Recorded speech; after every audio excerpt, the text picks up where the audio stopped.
welcome to another unboxing video from theplayersaid.com. My name's Alexander, and today we're taking a look at a new-ish game from Hollandspiele. This is new to us, and it's Supply Lines of the American Revolution of the Southern Strategy.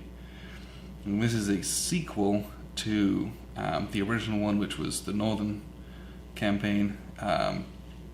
We've played that, gosh, a year, maybe 2 years ago when that first came out. So this is the sequel to that. So that one covered the North. Imagine that. This one's the South. And what we'll do, we'll crack this open because this is a very interesting game. If you've got yourself 100 wooden cubes in it, 88 counters, rulebook, dice, and a single map sheet. So like Hollandspiele games, you've got low piece density so you can get it up and get it played. But now what I warn you with this one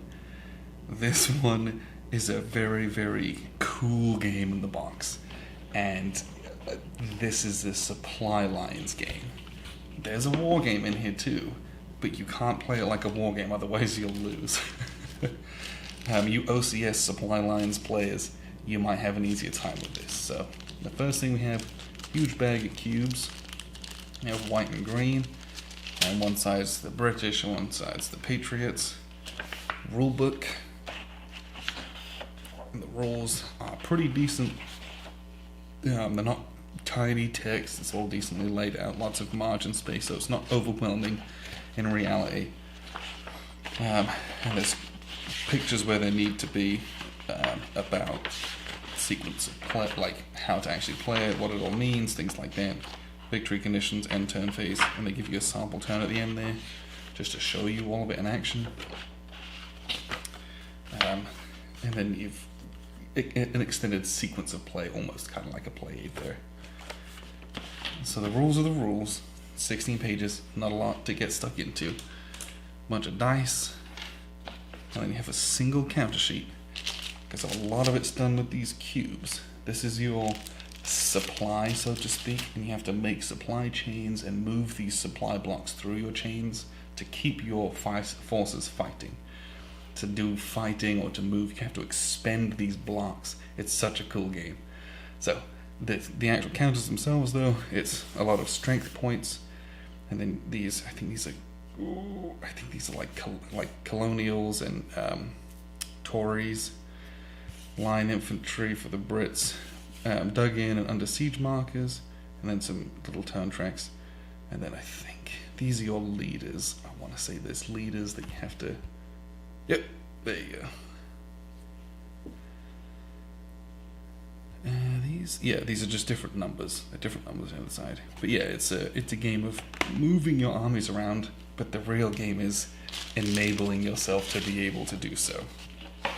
These counters, by the way, I really like the detail they can get on these kind of printed counters that they do. When you punch them, it's your Hollandspiele ones where they're on like a press board, and these are like plastic almost. So they got really sharp corners, but they aren't going anywhere, not going to break, not going to ruin them anyway. Okay, and the last thing is the map. And these maps are pretty cool. I like them a lot. It's nice and small, so you're not going to get overwhelmed, but it's point-to-point movement. Normally point-to-point, like, okay, but the way the game works, the points are very, very important with the different kind of very small kind of rural locations versus the big cities, as the Patriot player is going to be moving through and skirmishing in and out of these.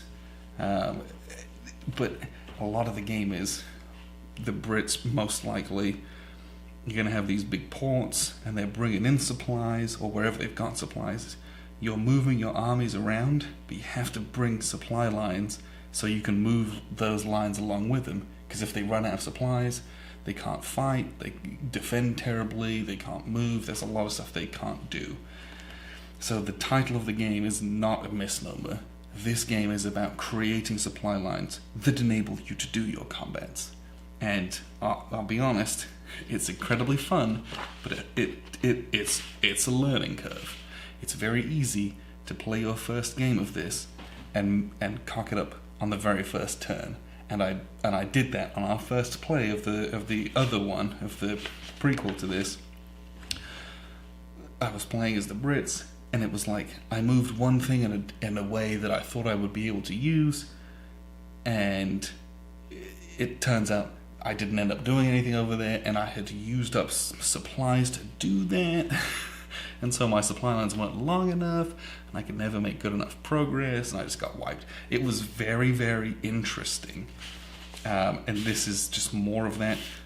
Some of the new stuff this has is you've got these C zones for doing combats and blockade type things. And then you'll see these boxes for Virginia, North Carolina, South Carolina, and Georgia, where you can, I forget what it's called, but you're like raising up militia and loyalists, and it helps you to, if you can get a good kind of a, what would you call that? A good like partisan base, you can then raise supplies easier.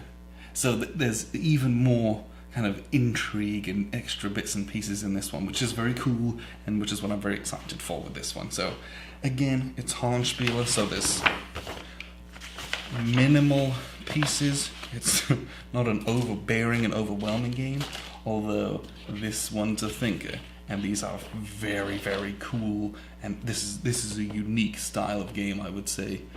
So check this out. This is the Southern strategy. We're going to play this and review this one coming up soon. The Northern one's been out for a while. Either of them are really, really cool titles to kind of stretch your wargaming brain and try something new. So, Supply Lines of the American Revolution, the Southern Strategy from Hollandspiele. Appreciate you guys tuning in. I've been Alexander from theplayersaid.com.